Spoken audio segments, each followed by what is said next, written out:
Irmãos, graças a Deus, graças a Deus. Mateus, capítulo de número 16, versículo de número 13. Glória a Jesus, que diz assim a palavra do Senhor.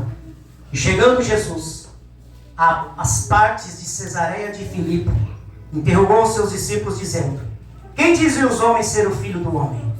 E eles disseram, uns João Batista, outros Elias, outros Jeremias, ou um dos profetas. E disse-lhe: e vós, quem dizeis que eu sou? E Simão Pedro respondeu e disse-lhe: tu és o Cristo, o Filho do Deus vivo.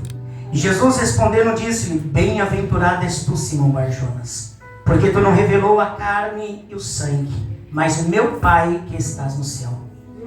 Pois também eu digo que tu és Pedro, e sobre esta pedra edificarei a minha igreja, e as portas do inferno não prevalecerão contra ela. Podem sentar, irmãos, para ver o nome de Jesus de Nazaré. Glória a Deus. Vamos rapidamente falar um pouco desta palavra para a glória do nome do eterno e santo Deus de Israel.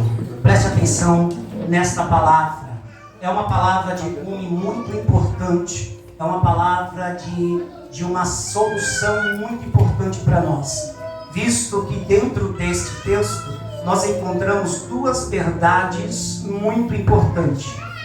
Digo e repito, duas verdades muito sérias. E dentro dessas duas verdades existe uma grande promessa. E essa grande promessa, ela está revelada e ela está nítida aos nossos olhos. Para que nós possamos entender um pouco esta palavra, não menos importante, eu preciso falar rapidamente aos irmãos acerca deste livro de Mateus. Mateus é o primeiro livro dos evangelhos ao qual foi escrito por ele, Mateus, que foi um dos discípulos de Jesus Cristo de Nazaré. E quando Mateus escreve este livro, Mateus ele não escreve este livro emocionado. Mateus ele escreve este livro tomado pelo Espírito Santo de Deus. E quem é tomado pelo Espírito Santo de Deus não é emocionado. Não é uma pessoa que está com sensacionalismo. É uma pessoa que está na sua razão. Porque o Espírito Santo de Deus ele não toma as emoções de ninguém. Ele não tira as emoções de ninguém. Então, quem está sendo usado pelo Espírito Santo está sendo usado racionalmente. É por isso que Paulo ele fala para nós em Romanos capítulo de número 12, versículo de número 1, quando ele diz que nós precisamos prestar um culto racional a Deus, não um culto emocionalista. Porque se eu presto um culto emocional a Deus, a emoção ela é momentânea. Tudo acontece ali, mas acaba depois. Eu falo às vezes coisas que não tenho que falar. Eu ajo da forma como eu não tenho que agir. Eu me manifesto da forma como eu não tenho que me manifestar. E depois, quando acaba o sensacionalismo, volta tudo ao normal. E muitas das vezes o que eu fiz dentro da minha emoção, eu tenho total responsabilidade e prejuízo depois. Mas quando nós apresentamos um culto racional ao Senhor, dentro da nossa razão, o Senhor ele trabalha de uma forma muito especial e muito gloriosa. E é isto que está acontecendo com Mateus, e é isto que Paulo fala em Romanos 12, versículo de número 1. 1 Pedro, capítulo de número 3, versículo de número 15, também fala. Pedro fala também à igreja que nós devemos ser racionais dentro das nossas atitudes, dentro do ministério. Então Mateus ele está tomado, e Mateus ele tem total certeza, ciência, sabedoria do que ele está escrevendo, para quem ele está escrevendo e o propósito desta escrita. Note que Mateus ele está escrevendo para os judeus. Ele está o livro mais especificamente de Mateus, não vamos encontrar a expressão o reino de Deus, porque os judeus não pronunciam o nome Deus, por causa da tamanha tamanha reverência que eles têm a este nome e o tamanho temor. Já em Marcos, no mesmo texto, se você for olhar, lá tem a expressão reino de Deus, mas Mateus não. A expressão que Mateus usa é o reino dos céus, não o reino de Deus, por conta justamente dos judeus que não pronunciava. E a intenção de Mateus era fazer com que esta escrita não tivesse barreira, para que os judeus pudessem lê-las, para que eles pudessem entender e compreender. Porque se eles vissem que tinha a expressão reino de Deus, eles não liriam o livro que Mateus estava escrevendo. Então, para não haver barreira, Mateus escreve o reino dos céus. E note que quando Mateus ele está escrevendo este livro para os judeus, a Bíblia vai nos dizer, dentro mesmo desse livro, que é tão racional o livro que Mateus está escrevendo e que serve para nós nos dias de hoje, que ele é o único entre os 4 evangelhos que nos ensina como tratar o pecado ou o pecador dentro da igreja. Note que ele fala principalmente a partir do capítulo de número 7, quando ele diz que se pegar o nosso irmão em um ato de pecado, qual que é a primeira atitude que tem de se fazer? Chegar nele, quem pegou, e conversar com ele.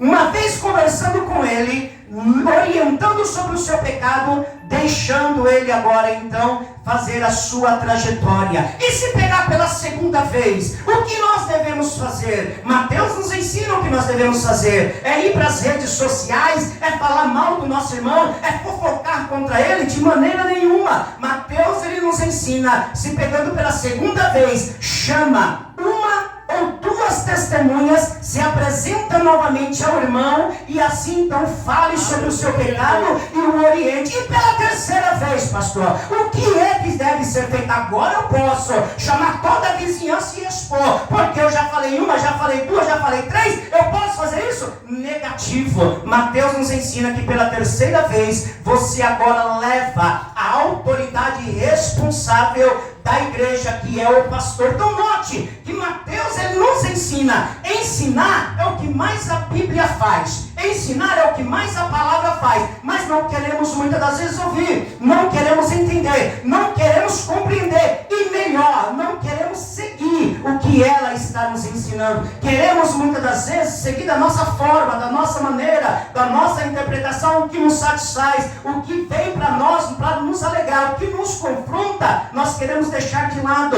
Mas Mateus está nos ensinando que nós precisamos ser racionais e não emocionais, tratar de uma forma bem nítida, bem concisa, bem séria, bem congente, bem direta, aquilo que a Escritura nos orienta a nós fazermos. Não importa em que situação, não importa em que estado e não importa, meu irmão, em que posição nós estamos, temos que fazer da maneira como esta palavra nos orienta e nos ensina que nós façamos. Então Mateus é um livro muito racional. Se você ler ele todo, você vai entender melhor o que nós estamos falando. Eu não posso me estender por causa do nosso horário, mas Mateus nos ensina. E quando nós olhamos para esta situação, Mateus, ele é tão lindo e tão maravilhoso, que a narrativa que nós lemos aqui nesta noite, nessa manhã gloriosa de Mateus 16, a partir do verso número 13,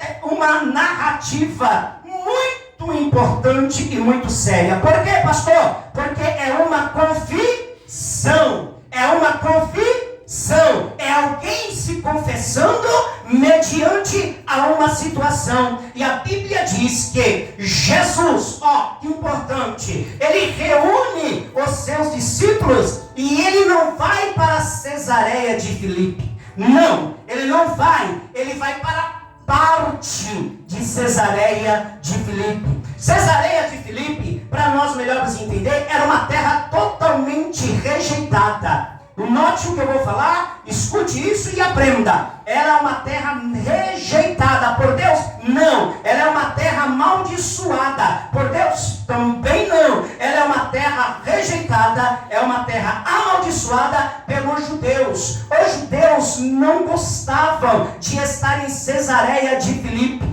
mesmo porque Cesareia de Filipe era uma terra totalmente habitada por gentios, não tinha judeu lá, nem os fariseus entravam dentro de Cesareia de Filipe, nem os escribas entravam dentro de Cesareia de Filipe, ou seja, era uma terra totalmente esquecida. Mas note como o nosso Senhor, Ele é lindo, como Jesus é maravilhoso, como Jesus Ele é poderoso. O que Ele faz? Ele pega os seus discípulos e Ele agora vai para dentro de Cesareia de Filipe. Por quê? Tem um objetivo nessa brincadeira, tem um objetivo nessa história, tem um objetivo nessa trajetória, tem um objetivo para que Jesus pudesse ter levado eles para dentro de Cesareia de Filipe. Qual que era o objetivo? Porque ele sabia que dentro de Cesareia, Zé Carlos, não entrava judeu, porque judeu amaldiçoou aquela terra. Ele sabia que dentro de Cesareia de Filipe não entravam os fariseus, porque os fariseus eram hipócritas, eram pessoas que se achavam doutores da lei, os que falavam que poderiam e fazeriam e aconteceriam, como na verdade eram sepulcros caiados. Então não entrava ali dentro. E Jesus precisava ter um momento de intimidade com os seus discípulos. Então ele procurou Cesareia de Filipe. Por quê? Porque ele queria um momento de paz. Ele queria um momento de tranquilidade com os seus discípulos. Ele não queria alvoroço. O que é que Jesus, com a atitude de levar os seus discípulos para uma terra rejeitada, esquecida, amaldiçoada pelo homem, não por Deus, qual que era o objetivo? Era ter paz em tratar assuntos importantes com os teus discípulos. O que é que ele nos ensina? A igreja foi fundada justamente nesse exato momento, em uma terra esquecida, em uma terra amaldiçoada, em uma terra de gentios, e pronunciada pela primeira vez na Bíblia, através do dono dela. Quem pronunciou a primeira vez o nome igreja é aquele que tem propriedade de pronunciar, é aquele que tem propriedade de falar, é aquele que tem propriedade de executar qualquer coisa. O nome dele é Jesus Cristo de Nazaré. Ele é o primeiro, ele é o dono, ele falou. Então ele disse: eu pego a minha igreja e eu levo para Cesareia de Filipe, porque eu quero paz. Ele nos ensina: a igreja não é lugar de contenda, a igreja não é lugar de fofoca, a igreja não é lugar de guerra, a igreja não é lugar de embate, a igreja não é lugar de disse-me-disse, a igreja não é lugar de divisão, a igreja é lugar de paz, a igreja é lugar de tranquilidade, a igreja é lugar de alegria, a igreja é lugar de confraternização. E se você se enquadra nisso, dê glória ao nome de Jesus Cristo de Nazaré e entenda: a igreja foi feita para ter paz. Aleluia! Aleluia, Jesus! Oh, aleluia! Glória a Deus! Não se acha dono da igreja. É muito menos motim. Porque a igreja não foi feita para isso. Aleluia. Jesus está nos ensinando que ele tirou os seus discípulos. Aqui foi instituída a igreja. Tirou os seus discípulos e levou para uma terra esquecida, porque ele queria paz, para mostrar: precisamos ter paz. Eu não crio a igreja para a guerra. Glória a Deus! Eu não crio a igreja para embates, porque eu não gostei, porque eu não estou gostando, porque eu não vou gostar e nunca gostarei. Quem somos nós para gostar ou não gostar de alguma coisa, meu irmão? Cremos a um Deus que pode tudo. E por ele é regido tudo. Aleluia! Glória a Deus! Parece que nós, como crentes, esquecemos que os olhos do Senhor são como chama de fogo. Aleluia! Meu Deus, parece que você, eu, nós nos esquecemos que os ouvidos deles não estão agravados. Ele está no ouvido. O irmão não escuta, o pastor não escuta, o obreiro não escuta, o membro não escuta, mas Jesus escuta. Aleluia! Jesus sabe até quando você está tomando banho, ele está te vendo. Glória a Deus! Quando você está deitando, ele está te vendo. Quando você está de madrugada, ele está te vendo. Ah, mas eu não vou falar porque Satanás, ele não consegue ler o meu pensamento. Mas Deus consegue. Glória! Maravilhoso! Está muito sério. A igreja não é feita para isso, porque eu sou melhor, canto melhor, faço melhor, prego melhor, trabalho melhor. Se eu não fizer, não acontece. Aleluia. Glória a Deus. Tudo acontece. Aleluia. Porque foi falado aqui, repetido. Ele é imutável. É insubstituível. Nós não. Glória a Jesus. Nós não. Glória a Deus. Eu não. Você não. Nós não. Aleluia, Jesus. Jesus não levou os discípulos para Cesareia de Filipe para fazer uma roda de fofoca. Aleluia. Jesus levou os discípulos para Cesareia de Filipe para instituir uma igreja. Glória a Deus. Aleluia, Jesus. Aí Jesus reuniu eles. Ó, é Santa Ceia, irmão. É o corpo comer para nós. Aí Jesus reuniu eles, pastora Renata. E Jesus fez um raio-x com cada um deles. Aleluia. Porque ele sabia que ali não tinha os fofoqueiros, Glória a Deus. não tinha os mexeriqueiros, não tinha quem queria atrapalhar a obra. Jesus é muito esperto e inteligente. Glória a Deus. Ele é o dono de tudo, ele é o dono de tudo, irmão. Ele é o dono de tudo. Jesus levou. Na hora que Jesus colocou eles lá e disse assim: agora vamos conversar um pouco, meus filhos. Glória a Deus. E é onde que a gente entra no texto. Chegando à parte de Cesareia de Filipe, interrogou os seus discípulos, dizendo: quem dizem os homens ser o filho do homem? A pergunta que Jesus falou: quem? Ele não disse o que dizem. Ele disse quem? Ele está perguntando quais as pessoas que estão dizendo que é o filho do homem. Aleluia. Tem uma frase que diz assim: eu não estou nem aí o que pensam ou o que falam de mim. O meu negócio é com Deus. Pastor Ailton falando, essa frase não serve para você que é crente. Porque se essa frase servir para você, você está melhor que Jesus. Porque Jesus reuniu os seus discípulos para perguntar o que o povo estava dizendo dele. Aleluia. Então você quer ser melhor que Jesus. Ah, o meu negócio é eu e Deus. O resto não me interessa. Interessa sim. Interessa porque Hebreus capítulo de número 12 fala que nós estamos rodeados de uma tamanha nuvem de testemunha. A nossa vida interessa sim, como cristão para o mundo. É claro que interessa. Deus, aleluia. Quem diz isso é porque tem alguma coisa a esconder, não é possível. Glória a Deus.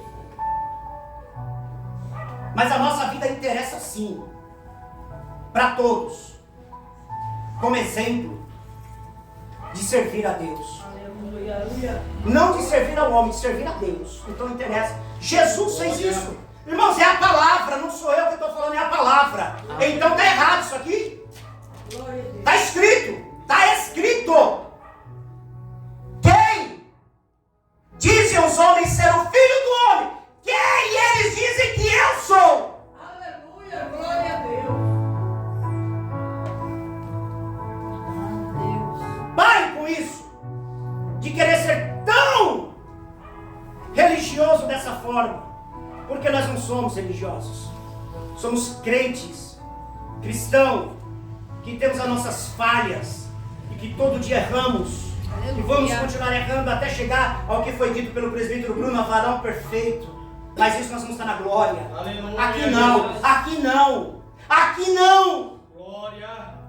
Então para com isso. Eu estou ensinando esta igreja ao qual o Senhor colocou em nossa mão para liderar. Não façam mais isso.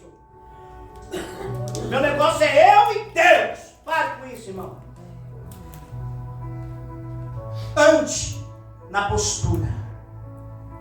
Dê bons testemunhos e bons exemplos. Aleluia. Jesus fez isso. Ah, pastor, eu não sou Jesus. Você falando do dia que você está falando, você quer ser mais que ele. Ser crente igual aquele irmão ali, eu não me livre. Não é assim que a gente escuta? Agora, não, esse aqui é servo de Deus. Olha, as atitudes dele, as atitudes dela, é uma bênção. É assim, é dessa forma. Aí quando Jesus lança a pergunta, Tiago, irmão de João, disse: vai lá, você não é o cara? Você não é o bom, você não é o amado dele? Não é você que reclina sua cabecinha lá no ombro dele, no peito dele. Fala você. João disse, rapaz, você é doido, Deus me livre, não quero me arriscar não. É muito fácil nós olharmos para as pessoas e julgar as suas atitudes, mas nunca ver o que se passa atrás delas. É verdade. Nunca. Glória a Deus. É muito simples. Tem um ditado popular que diz assim, ninguém vê os tombos que eu levo, é isso? É mais ou menos assim. Ninguém vê minhas quedas, só quando eu estou lá em cima. Mas não sabe o que já caiu. Precisamos tomar muito cuidado. E nos dias de hoje, não digo só essa igreja não, eu digo no geral. A palavra é universal. Está na rede social. Nos dias de hoje tem muitos tocando no ungido do Senhor. Cuidado. Olha aí. Glória a Toma Deus. cuidado. Toma cuidado com isso. Aleluia, Jesus. Eu estou te falando para você também que está aí nos ouvindo do outro lado. Você toma cuidado de você estar tocando no ungido do Senhor. Glória a Deus. Porque o próprio Davi falou, ai de mim tocar nele em Saul. Não quero de forma nenhuma, porque ele é ungido. Aleluia. Toma cuidado, meu irmão. E aí, se de repente entregar para nós uma folha de papel e falar assim, fale de você em 20 linhas. É difícil, não é? Falar de nós. Primeiro você vai começar eu, fulano de tal, resido da rua tal, portador do RG tal, e tal, enchendo linguiça, até você falar alguma coisa de você, porque é difícil. É difícil você falar de você. Jesus estava perguntando para eles. Aí eles falaram, mestre, uns falam que o Senhor é João Batista. João Batista.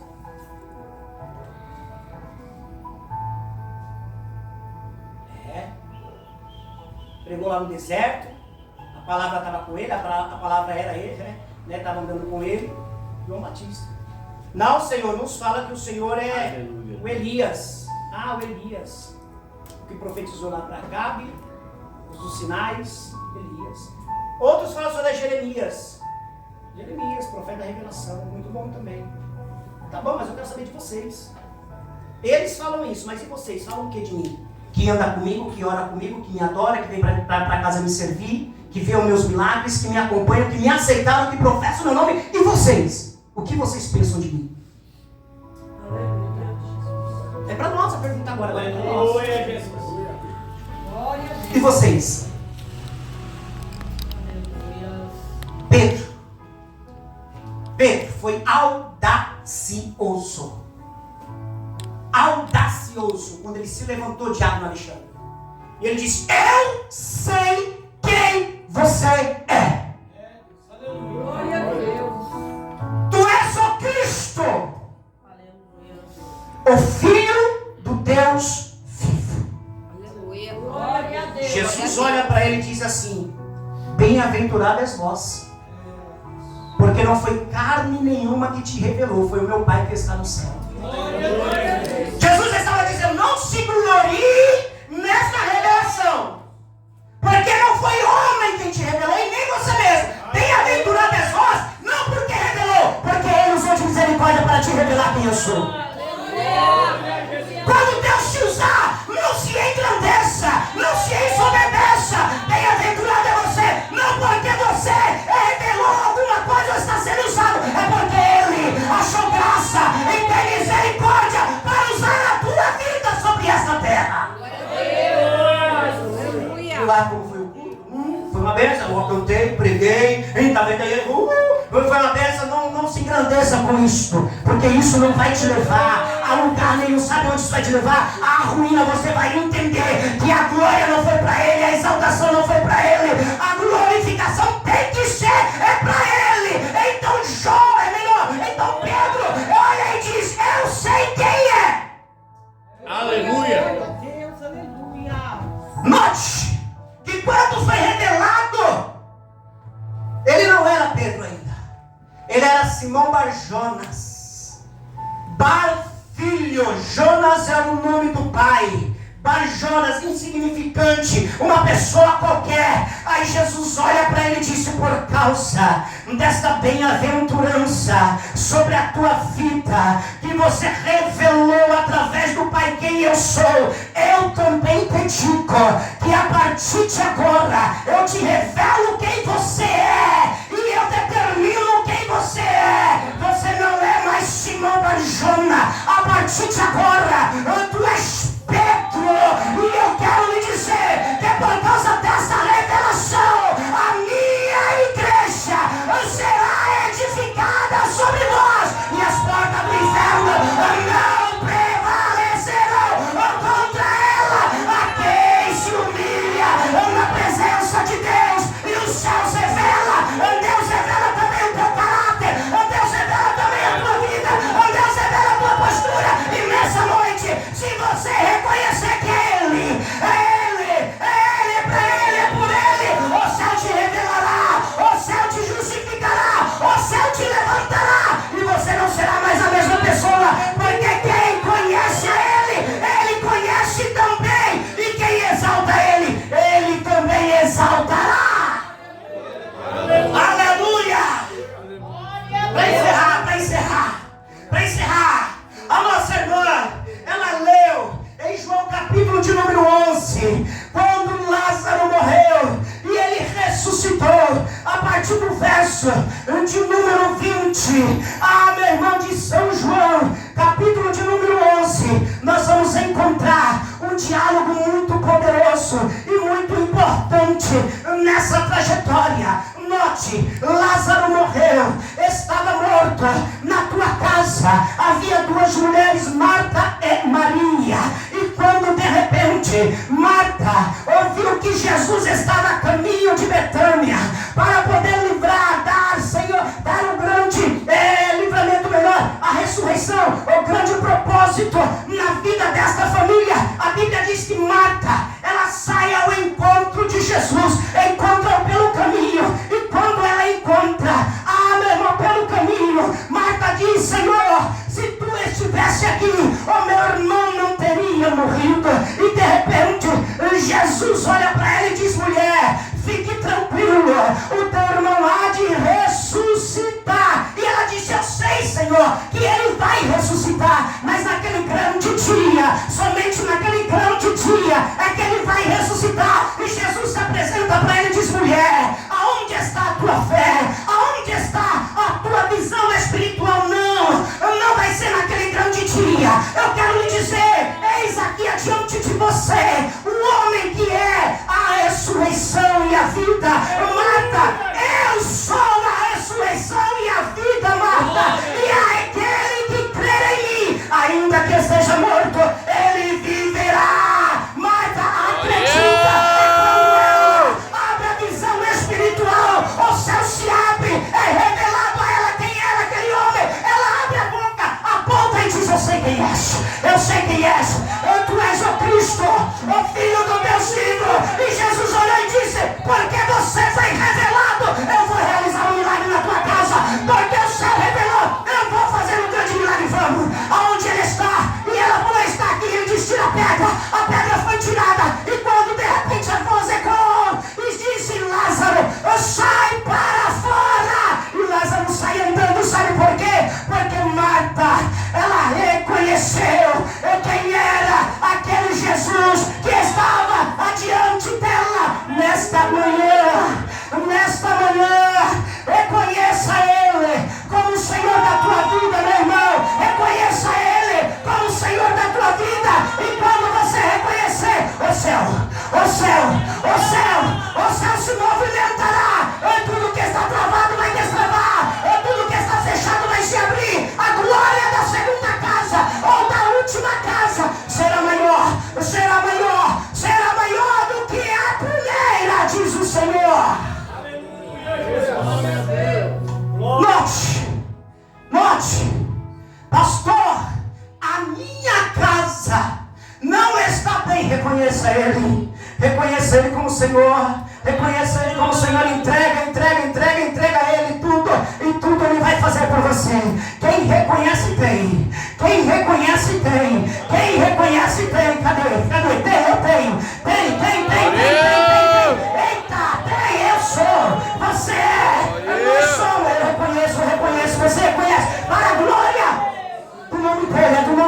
nome dele, é do nome dele. Jesus Cristo de Nazaré. Jesus Cristo de Nazaré. Amém, igreja. Amém, igreja. Não se coloque de pé em nome de Jesus. Não se coloque de pé em nome de Jesus. Reconheça Ele nessa manhã. Ele é o Cristo, o Filho do Deus vivo, e não tem conversa, e não tem assunto paralelo. É Ele, meu irmão, quem rege todas as coisas. Tem um hino aí que as nossas irmãs estão ensaiando para o culto dela. É maravilhoso. Que diz: Ele faz e desfaz, Ele manda e desmanda, Ele abre cova, fecha cova, abre porta, fecha porta. Ele é Deus, irmão. Ah, meu amado, é para a glória dele. É tudo para a glória dele. Aleluia. Sabe por que você está aqui? É para a glória dele. Sabe por que você vai participar da ceia? É para a glória dele. Sabe por que a tua casa está de pé? É para a glória dele. Sabe por que os negócios estão indo bem na tua vida? É para a glória dele. Sabe por que teu ministério está alavancando? É para a glória dele. Sabe por que, meu irmão? A alegria dentro de você é para a glória dele. É para a glória do Senhor Jesus Cristo de Nazaré. Aleluia, Jesus. Graças a Deus. Senhor, fecha teus olhos, Senhor. Olha aí o teu povo, Pai. Olha os teus filhos, que nesta noite, melhor, nesta manhã, ouviram esta palavra vindo diretamente do teu altar, Senhor. Meu Deus, para nossas vidas, é para a tua glória, é para o teu louvor, reconhecimento do teu nome. Deus, nos abençoa, esteja conosco, nos dando a bênção e nos faça entender cada dia mais que é para a tua glória, é para o teu louvor. Em nome de Jesus, eu te peço e te agradeço para tudo sempre. Amém e amém, Jesus. Sente, irmão, só um minutinho, vamos iniciar a celebração da nossa ceia.